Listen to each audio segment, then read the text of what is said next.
that Democrats have to disavow violence every time it seems to come from their side. Republicans never own any of it. Celebrities calling for bombing the White House. You have an assassination attempt on President Trump. You have all these instances of violence that's deflected, denied, and covered up.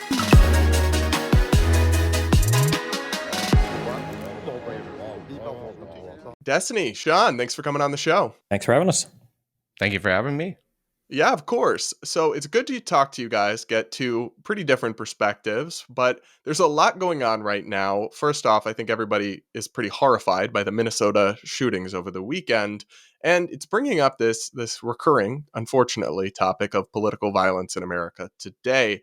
I want to play a clip of Minnesota Governor Tim Walz, who was, of course, Kamala Harris's vice presidential nominee, speaking about political violence, I thought rather eloquently, and then discuss. Take a listen to this. A moment in this country where we watch violence erupt. This cannot be the norm. It cannot be the way that we deal with our political differences. Now's the time for us to recommit to the core values of this country. And each and every one of us can do it. Talk to a neighbor rather than arguing. Debate an issue. Shake hands. Find common ground. It's not about hatred. It's not about mean tweets. It's not about demeaning someone.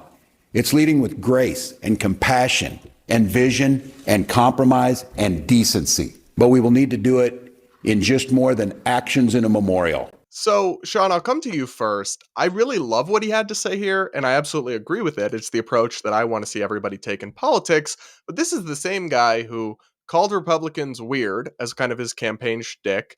Just a couple of weeks ago said Democrats need to be meaner and bully Trump. I mean, I like what he's saying, but I'm not sure that he's exactly lived it out. Look, I don't want to be the guy that defend Tim Walz, but like you can categorize that stuff in terms of like campaign stuff. Like you're talking about bullying in a political context. If you think about it, a campaign is a warlike term. You have your ground game, your air game. So there's violence attached to normal, ordinary campaign rhetoric. But his point, what he said, I think I totally agree with. You don't want people killing each other and committing these acts of violence because you're angry about abortion or transgenderism or whatever the motivation was. Yeah, no, I do completely agree with his actual point. But I wonder, Destiny, and I know we can talk about Republicans being bad too, but specifically on the Democrats, do Democrats like Tim Walz have to reckon with the fact that, I mean, a decent chunk of the Democratic base does support political violence, whether it's support for the assassination attempts against Trump, whether it's thirsting for alleged murderer Luigi Mangione. I mean, do you see some reckoning that has to happen here? On the Democratic side, not as much. It's hard to talk about this without talking about the asymmetry, but focusing on the Democratic side, I will say that I agree with Sean that it is good to, when you're talking about campaigns and you're talking about campaigning, there's going to be terms that come up. And sometimes people will finger wave over these after a certain action happens. Like somebody will say like, oh, well, he said that we need to target this campaign, or, they said that we need to fight in order to win this. And it's like, okay, well, come on. We're not going to strip all of this language from campaigning. And this language has existed in campaigning for hundreds of years in the United States. So clearly that's not the problem. I feel like one of the big problems that Democrats, as far as I'm aware, when they came into the election season, after the BLM riots and everything, Democrats have had to disavow violence when it does happen on their side, if they want to win elections or if they want to be held accountable to some extent. It feels like there's a huge problem on the other side with them accepting kind of violence on their side sometimes and then disavowing that violence. But we'll specifically talk about Republicans and the things I think you're imagining. But just on the Democrats, I mean, I've been looking at polling lately. 28% of liberals say that they are openly supportive of the alleged murder of Brian Thompson by Luigi Mangione. Some polling found majority of left of center Americans from Rutgers University thought it was at least partially justified to murder Donald Trump. So I agree with you that Democratic elected officials pretty regularly come out and say, we need no violence, just calm. But the actual base, I mean, seems a little bit bloodthirsty and unhinged to me these days when you're on TikTok and they're all talking about somebody do it, just take out Trump. Do you not get that sense about the Democratic Party, Steven? I get that sense about politics in general. I think one thing we have to reckon with as Americans is we're far less principled than we either think we are, or than we've fooled ourselves into actually thinking we are, or that we tell ourselves we are. Because when a lot of people say things like, I don't think that violence is the answer, I think what they actually mean is, I don't think violence is the answer to your problem, but it might be the answer to my problem. And yeah, I think we're definitely seeing a lot of people who ordinarily, would say, well, violence isn't acceptable. But it's like, well, what about if we assassinate that guy or that guy? Or what if this guy goes? And it's like, well, that wouldn't even be violent because it would actually reduce the overall amount of violence. And this doesn't count as violence because it's actually self-defense. And you run into all of these weird mental gymnastics positions. I definitely agree this is an issue on the left, especially when it comes to murdering CEOs of companies and stuff, which is unhinged. But yeah, it's becoming more apparent, I think, in our entire political system in the U.S. But Sean, I'll come to you in just a moment. But I just want to ask you directly, Destiny, do you regret at all the way you spoke after the attempted assassination of Donald Trump, where an innocent man was killed and a father of two, and you made fun of him online? You talked about how you weren't really, I don't want to mischaracterize you, but you were pretty glib about the assassination attempt against Trump. Do you regret that at all? American politics is descending into chaos, and it's harder than ever to know what's really happening. The only way to figure out what's actually going on is with Ground News, an amazing service I've used for years that helps me prepare this show. Ground News gathers news from all over the world in one place so you can see what both sides are saying and make up your own mind. It also shows you everything you need to know about a source's bias, factuality, and ownership. The recent protests and riots against immigration enforcement offer an important example of why Ground News is so necessary. Using Ground News, you can see how the left is portraying it, with articles like this one from Vox titled, "Immigration Raids Fuel Protests and Fear in Los Angeles." You can also see how right-wing media is covering it, with this Fox News headline reading, "Coast to Coast, Anti-ICE Chaos Caught on Camera." That's a really striking difference in narratives. And using Ground News, not only can you see how both sides are framing any given story, you can also get a neutral summary, see who's covering it and who's ignoring it, and most importantly, use your critical thinking skills to make up your own mind. You can get the same plan that I use, which is the Vantage subscription, if you sign up through my link, ground.news/Brad, or using the QR code on screen to get 40% off unlimited access, which comes out to about $5 a month. This exclusive discount is available now through this link, so act now to pop your media bubble and keep your critical thinking skills sharp. Do you think that contributes to the atmosphere? Can't answer where this question without bringing up the other side. So if you like, for a full answer, I would say, and I'll maintain what I was saying earlier, is that the issue is that Democrats have to disavow violence every time it seems to come from their side. Republicans never own any of it. In a world, after all the J6ers got pardoned, do I regret? No, absolutely not. And I never would in front of a Republican ever. This would be a closed door conversation with a bunch of other Dems where we maybe would discuss strategy.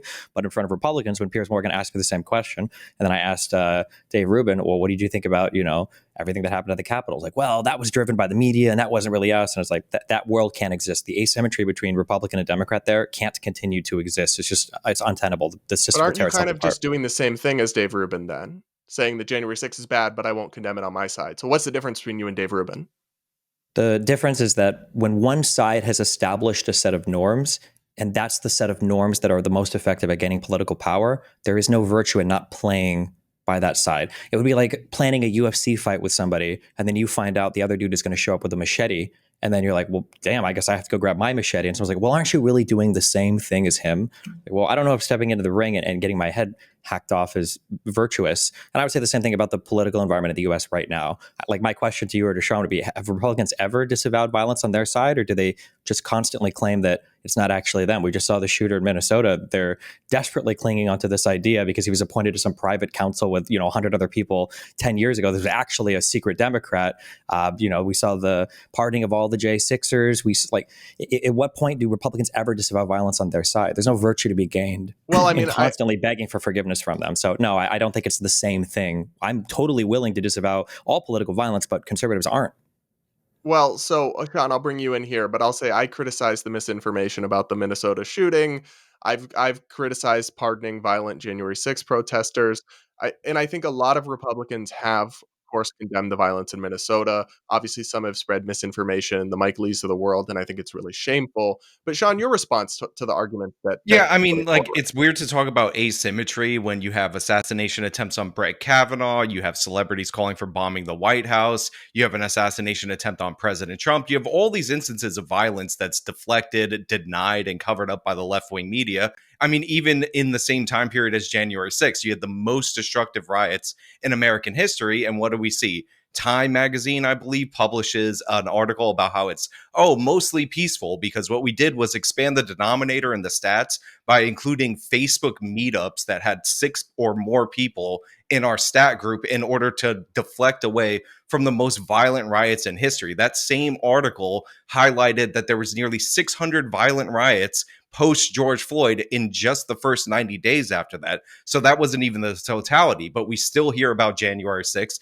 It's a constant thing that is displayed in the media. Trump gets called out for it. And by the way, deservedly so for pardoning violent people. But the idea that it's like a clean disavowal on the left is absurd. Like one of the major talking points about the recent LA riots was that, the riots aren't that big of a deal because they're not literally rioting everywhere across Los Angeles. The riots are only happening in certain areas. And it's like, oh, fine wow. in my Like, neighborhood.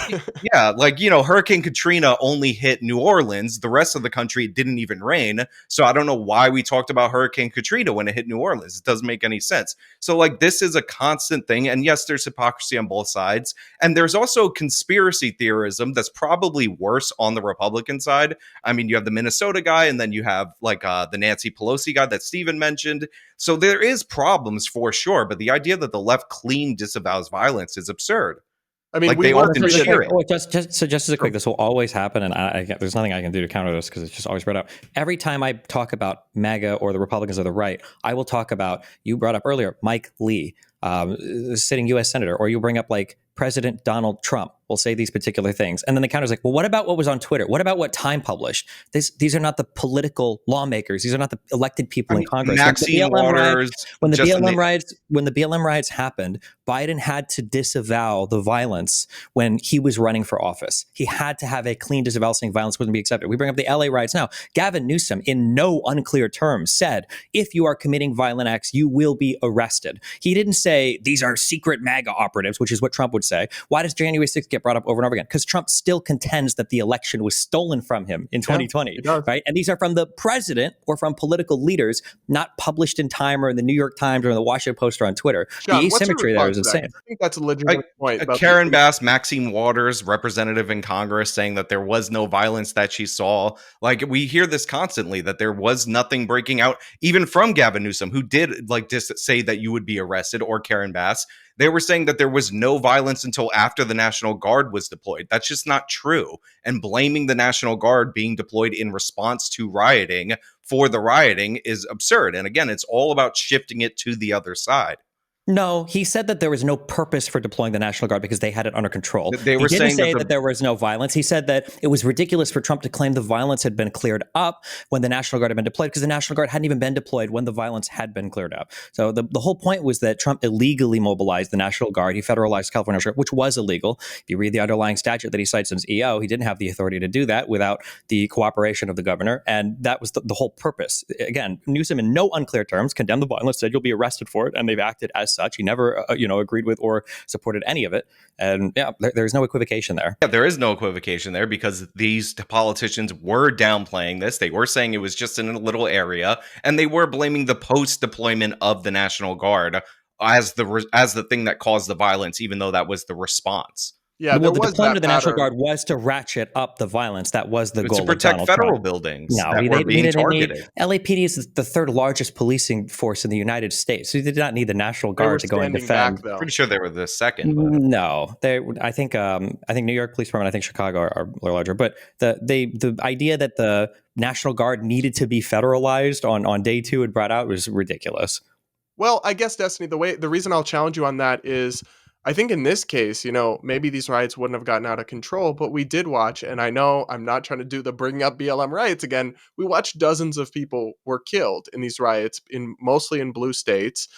And the local leaders, whether it's state or local officials, did not adequately control and use local law enforcement. So even if you think it's wrong to send in the National Guard, this idea that, well, we should have just let Gavin Newsom handle it, they could totally be trusted to shut down rioting. I mean, we seem to have some pretty recent history contradicting the reliability of that notion, Destiny. So, okay, as a conservative, it's incredibly strange for me to hear you say we don't trust the states to handle anything. We need the federal government to come in and bring the National Guard in or the Marines to do policing work. That is an astounding claim that you could perpetually generate energy with rolling federal founding fathers in their graves with these types of claims, because the whole point of our system to break up police and to break up other things between states' powers of the federal government is kind of a bedrock principle of our country. Firstly. Secondly, Donald Trump himself was complaining that you know what, you can't send in the National Guard without them asking for it. So, you know, what could I do? That was a complaint that he had. So why is he doing it now, you know, on his own impetus? I do agree that there were a lot of problems related to the BLM riots, for sure. I think every liberal has had to a million times, despite the fact that conservatives will never acknowledge violence on their side. But to pretend that that's going to play out every single time now, it's like the LAPD was deployed. The LAPD was, you know, having things under control. To pretend that now we have to send in the National Guard every single time there's a riot in every single city and state, is that the new rule? Like, that's insane. This is like the paradox right here, is like, if you deploy law enforcement and they prevent a riot, then people will say that the force used is disproportionate to the situation. However, if law enforcement pulls back because it's a protest and we don't expect it to be a riot, when the riot breaks out, people end up blaming law enforcement for not having a strong enough response. So you're kind of in a damned if you do, damned if you don't, because we don't know what the alternative is. We can guess, like, if these protests got as big as the Black Lives Matter riots, then the danger could have gotten to that level as well, but we won't know because there was a strong enforcement from the LAPD followed up by the National Guard almost immediately after this stuff broke out. So it's like, you know, this becomes a purposely like pointless argument because you don't know what the alternative was. Like, we Just have to be guess clear, then, based on history. I just want to hear this said in plain English. You believe the National Guard should be deployed at every single riot I then didn't from say now every on? single riot, but if So you which have, one? You just said that if a riot is stopped by police beforehand, then we won't know if it was an over response or not. So what is well, the I said rule that we're writing here? if you use force and that deters the rioting, then people will say that the police are too heavy-handed and all of this was totally unnecessary. Who But if cares? you People don't will use say enough that. Then you force, pay electoral then people will consequences for it. say that the police didn't act in time. So you have to basically guess. Or instead of guessing, what if we said that the governors of the states, the people who are close to the issue, they have the right exclusively to ask the president to federalize the National Guard and bring them in? Maybe we should just like go with the laws as written. Wouldn't that make sense? I mean, they do have the right to deploy the guard, but what do you do when you have a governor that's derelict in your duty to deploy the National Guard? Then the governor would get impeached or voted out of office. I get your point. They'd face the Recall, political consequences. but yeah, there's a process in place for that. It cannot be that the small government Republicans are all of a sudden okay with a federal police force. The same people who aren't even okay with a federal ID now want the federal police force to do riot control all over the country. That's just not. We can't live in that world. Not in the United States, at least. Not without significantly changing the way we view I get policing your in our point, system. Destiny, but is there any limit to, like, because you're essentially saying that, for example, in 2020, should they have sent in the National Guard? No, let the cities burn, let dozens of people be killed, and then the local political consequences can affect the governors who refuse the National Guard or who didn't exert law enforcement hard enough. But should a president really be expected to wait and watch massive suffering unfold and to just say, well, you know, they'll hold Gavin Newsom accountable for it?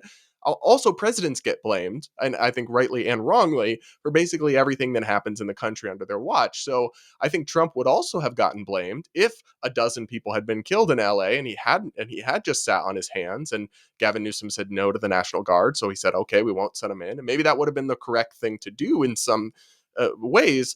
But is he really just supposed to let people die and then trust the electoral process to hold people accountable for it, Stephen?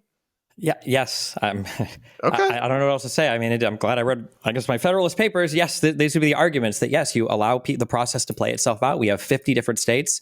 We didn't when the Federalist Papers were being read, but we have 50 different states now where people can try their own experiments. They can vote for who they want when it comes to governor, when it comes to mayor. And if they don't like the way that the process is playing out, then they have the right to either recall vote or vote in new people next time. But the idea that the federal government ought to be the one to come in and take care of local policing is not okay. And the president doesn't just have to sit by. I know that Trump has somehow brainwashed every American into believing the president can either be the most heavy-handed person in the world or completely derelict in duty. Not to say that you two are necessarily saying that, but there's a ton of middle ground that the president can have too. The president can get on his, bully pulpit and he can tell people, I have things that I can make available to you. I can help you with this, or look at what this state is doing and how they've effectively managed things, right? I think Abbott, didn't he federalize his, or didn't he already deploy his National Guard in Texas ahead of expected protests for the No King's Day? Now, whether you think that's right or wrong, in Texas, they have the right to do that. And he did do that. I didn't hear about any huge protests or problems in Texas, so maybe it worked for them. So you have the right to vote for that. I wouldn't want a president to come in and supersede my governor or local official when it comes to local policing stuff any more than a conservative would or should. I mean, Democratic governments have done a whole lot of that, superseding state level policy decisions, though no? Give me one example. Well, you think of like healthcare policies, federal government trying to tell them how you attach to federal funds. You have to have this expansion of Obamacare comes with all these strings attached. You have to have these different things. You think of like highway. Sure, but I think this is fundamentally different because these are actions that are passed by the Congress, right? Which is designed to be an arduous and painful process. So if it's passed by Congress and then it's done from there, I think that would be significantly different. We wouldn't be having this conversation if Congress had passed an amendment to, I forget which U.S. code it is that allows the president to unilaterally dispatch the National Guard. Then we wouldn't be having the same conversation. I would say I disagree with Trump doing it, but at least it's not illegal, I guess. Sean, but, do you have thoughts on the legality of it? It still has to be adjudicated. I mean, I believe they were citing some provision of law that allows them to do it in order to enforce federal law. And there is precedent of sending in the National Guard over the state's objection. It comes from the Eisenhower administration, where he used the National Guard in order to forcibly integrate schools because your local politicians were against racial integration. So there is precedent that backs this. There is a law. There's an argument. Obviously, that's why they're adjudicating in the courts. Eventually, the courts will make their ruling on this particular case. But the idea that it has absolutely no justification or no precedent in history is just not true. And again, specifically, they were being used in large part to protect the federal building. So like for the purposes of upholding federal law, like it seems to align. But again, it's going to be adjudicated. I forget what the court case is now. I don't want to get too bogged down in the National Guard stuff, but I get what both of you are saying. I want to talk about another form. Well, just to be clear, the National Guard stuff is very important because it was a huge overreach in federal power. And again, this idea that it'll be adjudicated, Trump has said that over and over and over again. They don't even try to remain within the bounds of the law. They break the law over and over again, saying, well, the courts will figure it out, or they'll say they'll ignore the courts. And now that they've been getting slapped down by the courts over and over and over again, they're trying to make arguments like injunctions should be impossible, or we don't actually think. There's a problem with federal injunctions that even many Democrats, the Chuck Schumers of the world, acknowledge. Now, the answer is not to defy them or ignore them, but I think the system, it's too easy to just find one judge somewhere in the country and get a policy block nationwide. And there's forum shopping and all sorts of issues with that. So I'm not sure all their grievances there are illegitimate, but I want to move on to the topic. Sorry. Okay, sure. Just to be clear, getting rid of the concept of injunction is an outrageous idea and completely defangs the government. I'm not saying get rid of the concept of an injunction. I'm saying that's what the government was arguing. The Solicitor General was arguing in front of the Supreme Court. That I'm not signing on to that, but there's been legislation proposed in Congress, bipartisan legislation, to narrow the scope and the ease with which you can forum shop to get national injunctions. Now, our next topic I want to talk about is this new thing among Democrats, and your mileage may vary on this. Some of them are different situations, but whether it's Alex Padilla kind of approaching the stage and interrupting Kristi Noem's press conference, that one I think is a lot murkier, but we just had this incident with the New York City comptroller and mayoral candidate Brad Lander basically attempting to physically link arms with and refuse to let go an illegal immigrant who was being arrested by ICE. He was then arrested and charged with, or not charged actually, but he was arrested on suspicion of obstructing justice. And then he was then released without charges. I'm actually going to insert the full video of what happened here because I think it's highly telling, so people can watch for themselves. Wait.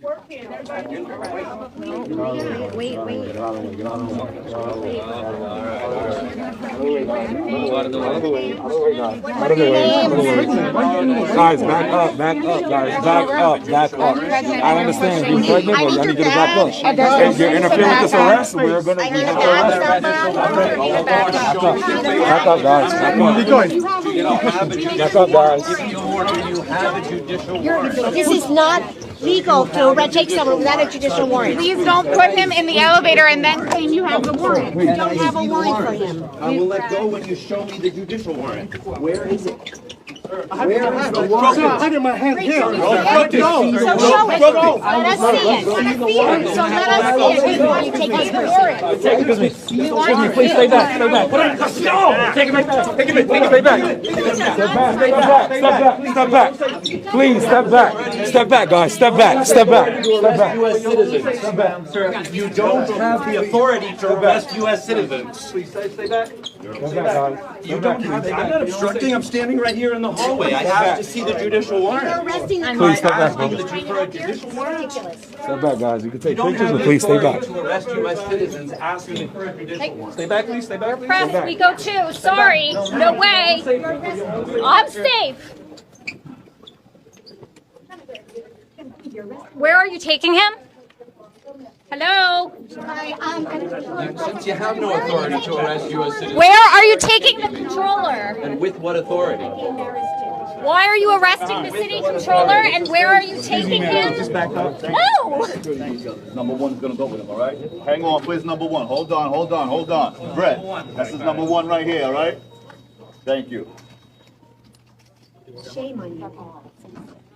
So the response to this from some on the left of center politically has been to decry it as an act of fascism. We have TikTok influencer Harry Sisson writing that in Trump's America, elective officials who he disagrees with get manhandled and arrested. This is as dictatorial as it gets. Zohran Mamdani, who we'll come to later, he wrote that New York City Comptroller Brad Lander was just arrested by Trump's ICE agents because he asked to see a judicial warrant. This is fascism. Steven, I'm not so sure it is. And I've been critical of the way the Trump administration has handled some of these situations. I thought the law enforcement officers went overboard on Senator Padilla. But in this video, you see this comptroller literally physically link arms with an illegal immigrant who ICE is trying to arrest and refuse to let him go. That just seems like, to me, clear obstruction of justice. So is arresting him for it fascism? In my opinion, I think that we don't have clear leaders right now for our kind of like activist movements. And so we don't have a clear message. And so nobody really knows exactly what's going on.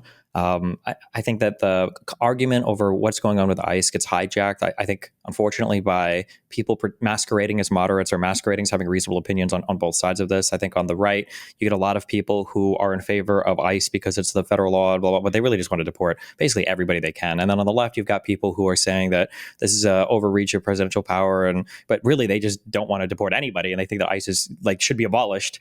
In my opinion, I think that if you want to link arms with some guy who you think is getting deported unfairly, not illegally, but unfairly, you just don't think it should be happening, I think you have the right to do that. I think it could be a beautiful form of civil disobedience, but part of civil disobedience is getting arrested. When you get arrested for obstructing a federal law enforcement officer for carrying out a job that he has the right to do, that's not fascism. That's just a due process. That's what'll happen. Now, again, if he wants to defend the guy, he doesn't think he should be deported, or he thinks the way ICE conduct themselves is bad and this is his way of protesting, then that's fine. But I mean, you're going to get arrested for it, of course. Yeah. And I approach this as somebody who doesn't support mass deportation. I have a very different stance on immigration than Donald Trump, but just to me, it's laughable, this idea. And some of the other situations are murkier with the people visiting ICE detention centers, with even Senator Padilla. It's messier. But the idea that I could go up to police, because ICE is law enforcement. Whether you hate ICE, whether you want to abolish it, it's federal law enforcement. That I could go up to police arresting someone, link arms with that person, and refuse to let go of them and say, I want to see the evidence, I want to see a warrant, blah, blah, blah. You don't have the right to any of that. First of all, ICE can arrest people without a judicial warrant in some contexts, and often with just an administrative warrant.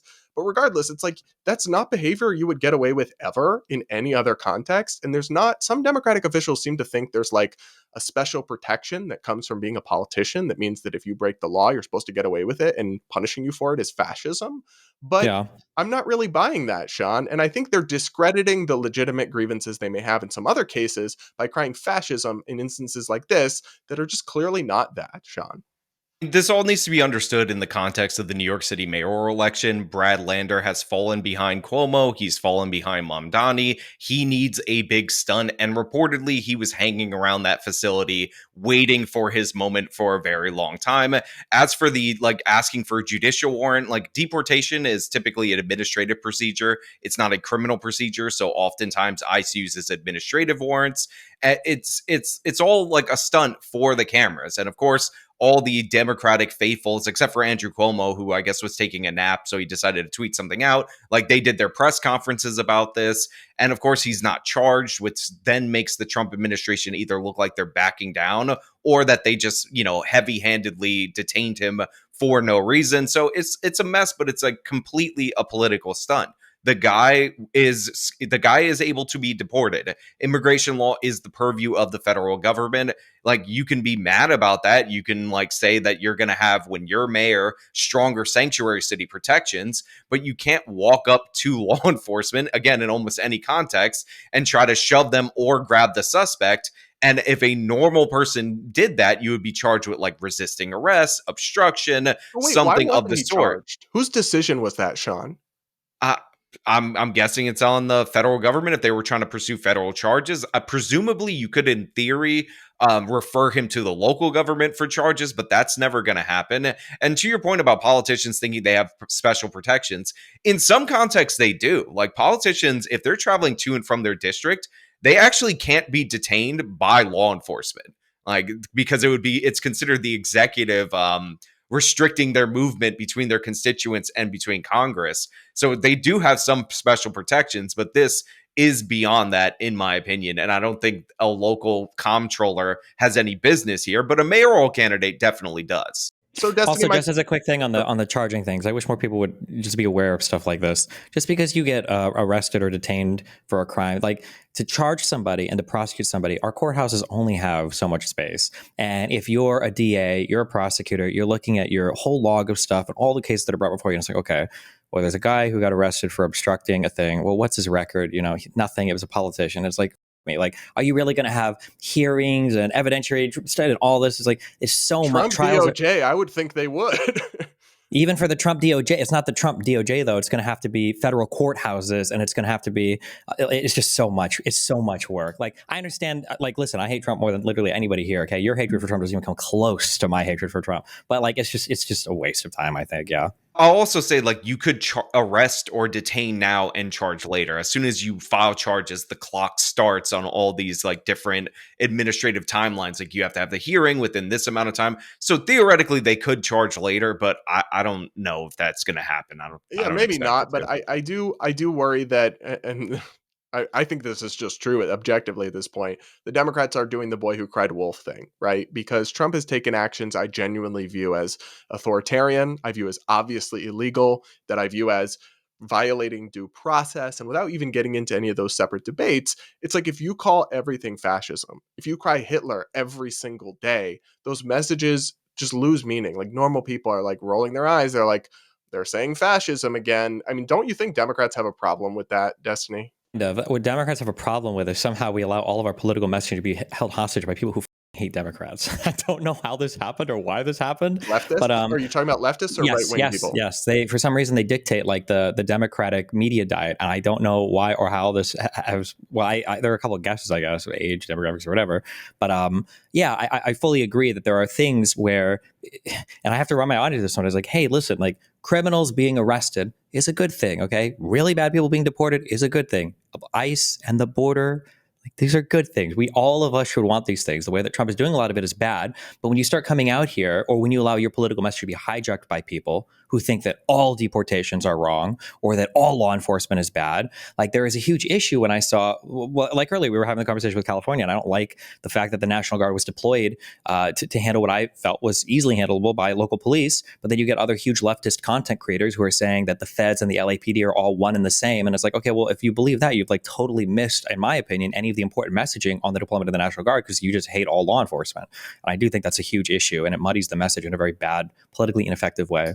They missed the point of the raids too, because part of the reason why they're trying to do the raids in businesses is because, like Home Depot and all these different locations, is because the LAPD can't coordinate with them, so they can't Because they're pick up sanctuary cities. the criminals. So like that's quite literally the stated goal of Tom Homan, to raid these different locations to try to press them to turn over these criminals. So But like also, the there's a Trump huge administration distinction. wants to deport more than just criminal aliens. They For want to sure. they want to deport them all. They want to deport mass deportation. Stephen Miller wants to get the numbers up to higher than Biden's numbers, which is funny because Biden relied on those like turnaways at the border, the Yeah. whatever they call it, expedited removal.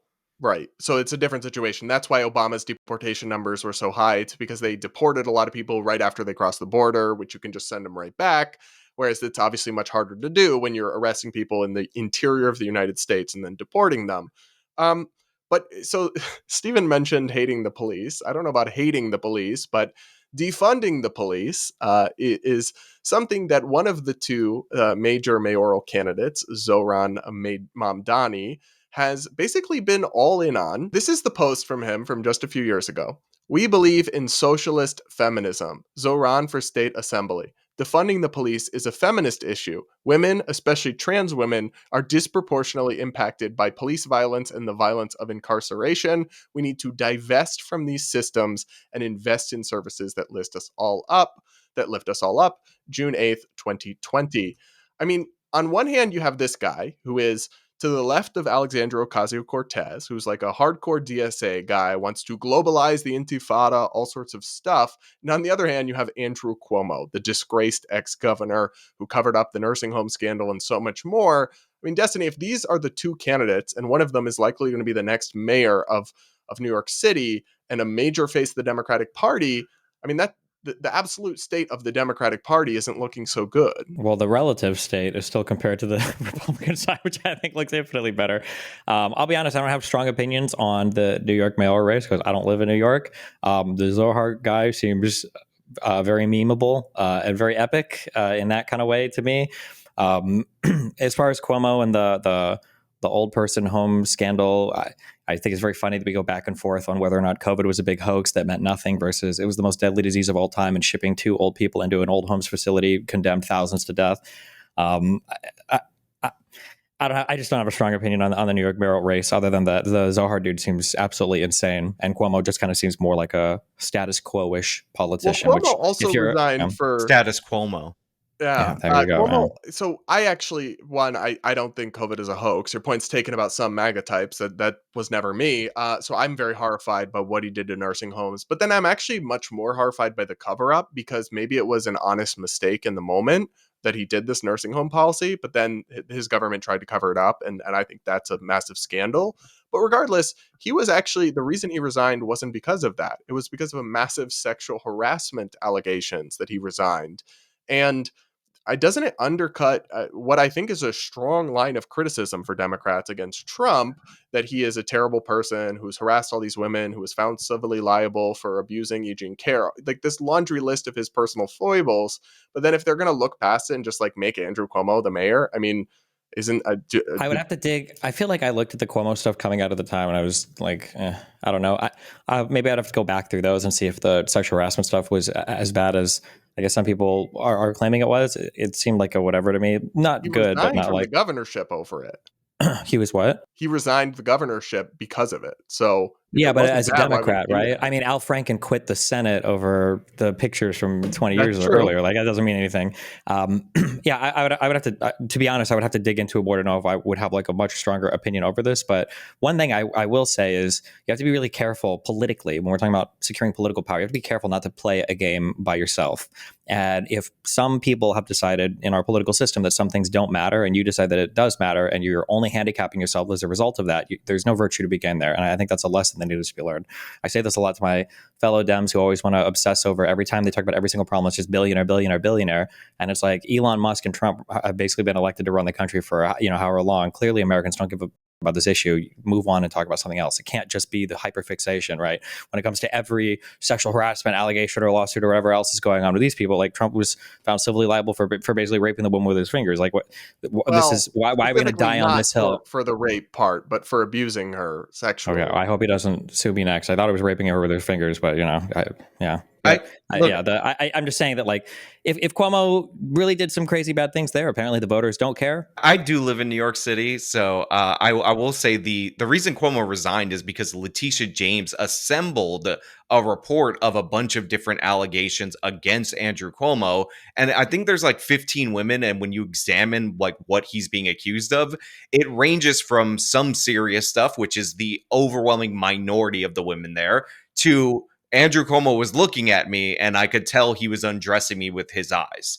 So it's like some of these allegations are absurd in the first place. And of course, Letitia James wanted to run for governor. So like a little bit of Democrats a are the coincidence. Believe Women party. So Yeah. don't they have to uphold that standard then? I mean, But look, Cuomo's a name. He's running on name brand recognition, but Mondani is the worst. And what you have to do as a New Yorker, if you're in the Democratic primary, is you have to choose between the guy who signed bail reform, less is more, raise the age, and all these insane criminal justice reforms because he wanted to run for president and he didn't really believe in them, versus the guy who believes in all of that stuff plus 10x more things. And there's interviews of Mondani saying defund the police. He has like 70 tweets of him saying defund the police. He didn't even delete those tweets, and but he's denying that it on stage, saying, yeah, he's denying it on stage. So like, this is where this guy's at. And by the way, if you look at his campaign, he now doesn't say the words defund the police, but he still talks about how, oh, I want to reallocate funding that's in the department and like get rid of overtime and not hire any new people and fund that and funnel that to social work and all these like after school programs like midnight basketball. Like he's still like a defund the police kind of guy. Like that's where he's at. He has insane housing policies where he wants to do the rent freeze, which is just absurd. Like we already have enough restrictions on the rental market in New York City, and it's just like we're never gonna get past. Like he's losing in the polls, so like it's gonna be Cuomo. I'm a little surprised that you're not more exercised about Zoran, because I mean he literally just defended the statement "globalize the Intifada" in a podcast interview yesterday, and I feel like you've been critical of the far left, extreme Free Palestine types, and he seems very much in that mold. What do you, or wait, so what are you asking me? Like, why you're not more bothered that he could win and become a major figure in the Democratic Party, even though he's part of that camp? Well, my understanding is he is not. It doesn't look like he can win at all right now, right? Could he actually win? Or well, a couple weeks ago, the polling looked okay for him. He's definitely looking down now, but he's one of the only two major candidates left. Yeah, I mean, like I hate this guy. I think he represents literally the worst of the left, like in every conceivable possible way. Like the dumbest and most brain dead economic policies, the dumbest and most brain dead foreign policies, the dumbest and most brain dead social policy. Like I hate everything about this guy. My assumption though was that there wasn't a good chance of him winning, and that's why Rudy was. I thought people were having all these crazy ideas about how to game the ballots in order to do the ranked choice and to get people to vote in one way. Well, the ranked choice thing does interject a little bit of unpredictability to it because it's fairly new to the American electoral system, and people are still figuring out exactly how it works. Like you see the candidates saying, Zoran did some video with one of the other candidates, like rank him second, rank him. It's like, yeah, it's you know weird. what? Let me say this, okay? First past the post. It is what it should be. Screw it. I've seen videos talking about issues with other voting systems because really no voting system is perfect, and there are logical issues with all of them. But I will say, listening to Canadians talk about their ranked choice thing and then listening to the New York thing, there's this concept. I don't know if you've heard the phrase strategic voting. The way that people will like vote in order to kind of like, well, I know this guy can't win, so I'm going to put him first. And there's screw this.